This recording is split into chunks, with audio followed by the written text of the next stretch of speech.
Je m'appelle Émilie, j'ai 32 ans. Je fais du handball depuis l'âge de 5 ans. J'ai plus de handball que de travail dans ma vie. Handball qui est plus qu'une passion pour moi puisque je l'ai enseigné durant 1 an.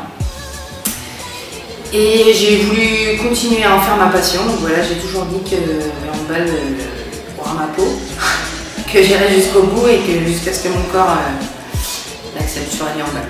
Pour moi, le handball c'est tout puisque c'est quasiment plus qu'une partie de ma vie encore à l'heure actuelle. Alors moi je joue actuellement, on est en pré-région. J'ai voulu à l'âge de 18 ans rentrer dans une section sportive handball et en fait je me suis fait beaucoup de blessures, dont une fracture au poignet qui a fait que ça m'a fait perdre des années de hand. J'ai dû arrêter et j'ai écarté l'idée de faire du handball ma vie en fait, ma vie professionnelle. Ça a toujours été une passion et ça restera une passion pour ma profession. Avec ce club de Morsan, ça doit faire pas loin d'une quinzaine d'années. Et en fait, en arrivant dans ce club-là, j'ai vraiment apprécié ce côté convivial et familial. Tout le monde est proche de tout le monde, même s'il y a beaucoup d'adhérents. C'est comme dans toute autre association. Le côté familial, c'est ce que je recherchais le plus. Tout le monde se connaît, tout le monde se côtoie. Donc voilà, c'est vraiment ce côté-là que j'ai apprécié dans ce club et c'est pourquoi je reste et je resterai. Alors, je pense que déjà dans le sport féminin, en règle générale, c'est assez compliqué à vivre en tant que femme par rapport aux différences qu'il peut y avoir par rapport au sport masculin. Dans le sens où une femme qui joue même au plus haut niveau se doit de travailler à côté. Voilà. On est obligé de travailler à côté, même si c'est un petit travail. C'est injuste. Pour moi, c'est injuste. Après, c'est un peu... On entend parler beaucoup de ça en ce moment, les inégalités hommes-femmes dans le travail dans le sport. On est en plein dedans. Surtout moi, parce que en fait, je travaille dans un service jeunesse et on travaille énormément là-dessus. Le sport, l'inégalité dans le sport... Oui, les inégalités dans le sport.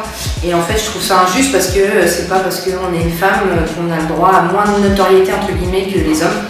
Parce que si on compare le sport professionnel féminin et masculin, c'est le jour et la nuit. Le jour et la nuit, même si de plus en plus le sport féminin prend de l'ampleur pour réussir à avoir sa place de plus en plus.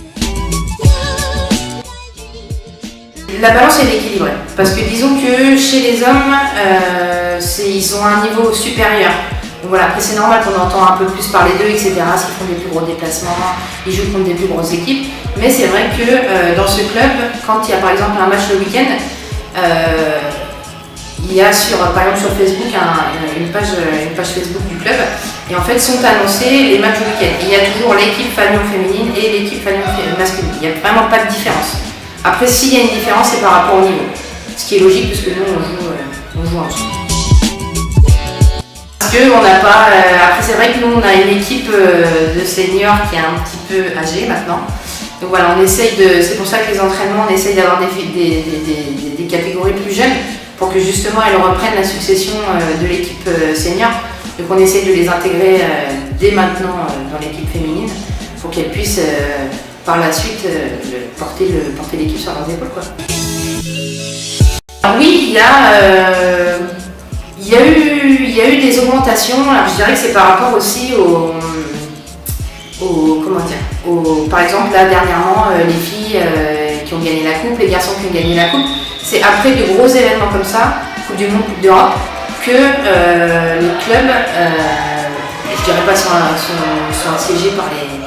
Il n'y a pas énormément de monde, mais voilà, il y a plus de monde quand il y a des grosses compétitions comme ça et que les Français gagnent. L'impact du handball sur ma vie est très importante. C'est très important pour moi parce que c'est mon exutoire en fait. Je suis quelqu'un de calme, mais il me faut quelque chose pour me libérer en fait. Par exemple, les entraînements le soir, les matchs, etc. Il me faut cet exutoire-là et aussi le fait de retrouver mes amis, de courir, de faire du hand. Pour moi, Je ne vois pas ma vie sans handball, sans sport en règle générale, parce qu'il n'y a pas que le hand, je m'amuse aussi à faire du foot. J'ai des amis qui font du football féminin. Voilà. Voilà. Ma vie tourne autour de. Ma vie tourne autour du handball, essentiellement. Le sport en règle générale. Je suis éducatrice sportive diplômée. Voilà, c'est les femmes dans le sport, c'est tout pour moi.